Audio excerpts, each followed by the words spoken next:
তুমিটাকে পেয়ে গেলে আর মন খারাপে অনুভব করা হতো না। ভীষণভাবে ভেঙে গেলে তাকে মনে করে দুই দণ্ড অশ্রু গড়াতো না। কাঠগোলাপ দেখে অবাক করে তাকিয়ে থাকা হতো না।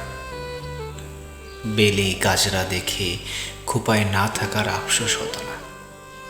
বৈকালিক আকাশে তাকে শুভ গোধূলি বলাটা মিস করা হতো না। তাই তুমিটা অপ্রাপ্তি থাক, অপ্রাপ্তিতেই সুন্দর।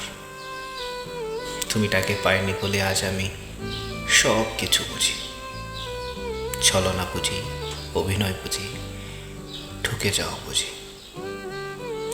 বুঝি কাউকে ভীষণ করে ভালোবাসলে শুধু অবহেলা মেলে।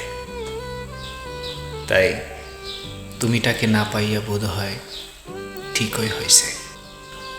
মানুষ থেকে দূরে থাকা শেখা হলো, ভীষণ কোলাহলে একলা থাকা শেখা হলো, কাউকে বিশ্বাস করতে নেই শেখা হলো, আর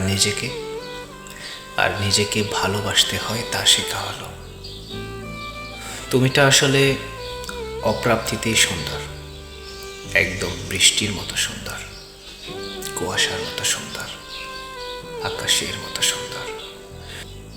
শুধু পেয়ে গেলে বিচ্ছিরি ব্যাপার হয়ে যেত। তুমিটা অপ্রাপ্তিতেই সুন্দর।